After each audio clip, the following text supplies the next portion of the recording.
ਕਰਨਗੇ ਕੇਜਰੀਵਾਲ। ਹੁਸ਼ਿਆਰਪੁਰ ਤੇ ਬਠਿੰਡਾ ਦੇ ਵਿੱਚ ਸੀਐਮ ਕੇਜਰੀਵਾਲ ਦਾ ਰੋਡ ਸ਼ੋਅ ਹੋਵੇਗਾ। ਦੱਸਦੀਏ ਕਿ ਆਪ ਉਮੀਦਵਾਰਾਂ ਦੇ ਸਮਰਥਨ ਦੇ ਵਿੱਚ ਰੋਡ ਸ਼ੋਅ ਕਰਨਗੇ ਸੀਐਮ ਅਰਵਿੰਦ ਕੇਜਰੀਵਾਲ।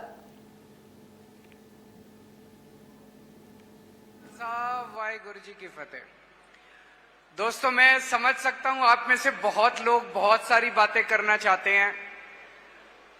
सबसे पहले मैं ये कहना चाहता हूं, मैं कल रात को दिल्ली का कैंपेन खत्म करके, दिल्ली के चुनाव खत्म करके कल रात को अमृतसर में लैंड किया और आज मेरी सबसे पहली मीटिंग व्यापारियों और उद्योगपतियों के साथ हो रही है। तो आप सोच सकते हो कि हम व्यापारियों को और उद्योगपतियों को कितना महत्व देते हैं, हमारे लिए आप लोग कितने इंपॉर्टेंट हैं। अभी भाई साहब ने ठीक बोला, मोदी जी आड़तियों को, व्यापारियों को बिचौलिया कहते हैं। हम आपको बिचौलिया नहीं समझते, हम आपको पंजाब की और देश की अर्थव्यवस्था की रीढ़ की हड्डी मानते हैं। अगर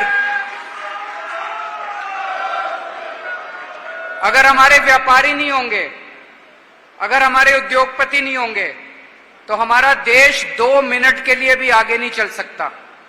जहां एक तरफ किसान और मजदूर हमारे देश की अर्थव्यवस्था के लिए जरूरी हैं, दूसरी तरफ व्यापारी और उद्योगपति हमारी देश की अर्थव्यवस्था के लिए उतने ही जरूरी हैं।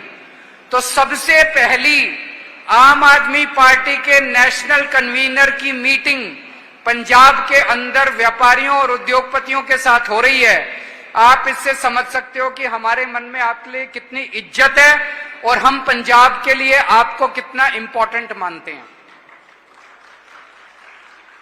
आज से 1 साल पहले मैं पंजाब आया था। मैंने और भगवंत मान साहब ने व्यापारियों के साथ कई सारी मिलनी की थी। हम दोनों अमृतसर गए, जलंधर गए, लुधियाना गए, मोहाली गए और वहां पे हर शहर के व्यापारियों को और उद्योगपतियों के साथ बैठ के 3-3 घंटे तक हमने मीटिंग की थी। आज थोड़ा सा समय कम है क्योंकि चुनाव प्रचार के लिए मुझे जाना है। 3-3 घंटे बैठ के मैंने खुद एक एक पॉइंट लिखा था, जो जो समस्याएं थी। मेरे जाने के बाद मान साहब ने पूरे पंजाब के अंदर होशियारपुर गए, वो दसुआ गए, दीनानगर गए, पटियाला गए, मोगा गए, पठानकोट गए।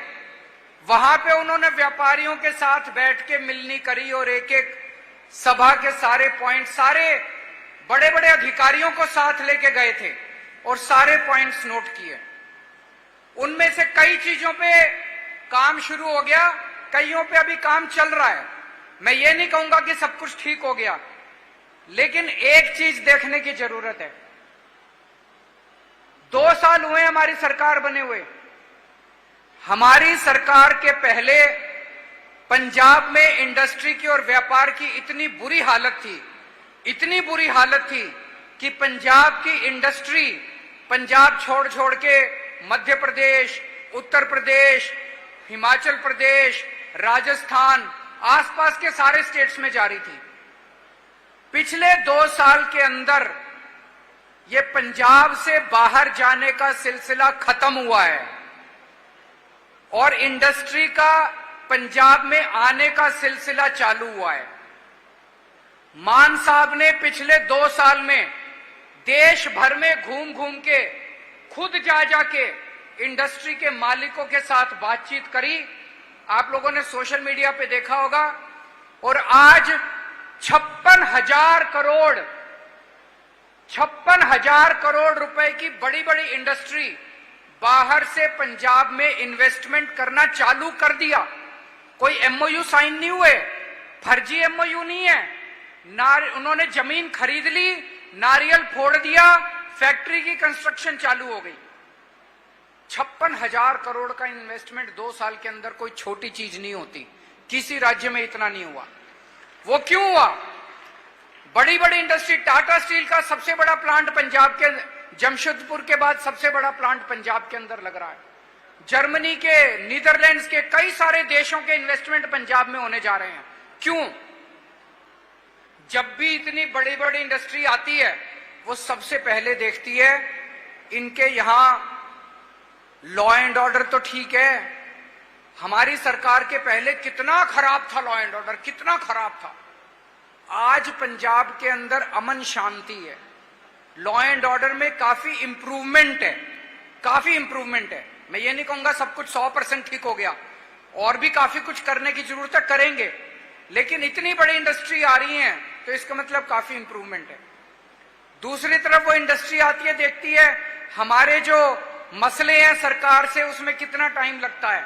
अब सबको ये लगने लगा है कि कई सारे सरकारी कामकाज तेजी से होने लगे हैं। सरकार के साथ जो इंडस्ट्री का, व्यापार का, लाइसेंस लेने का, परमिशन लेने का, एनओसी लेने के जो काम है, वो अब काफी तेजी से होने लगे हैं, और भी कई करने की जरूरत है।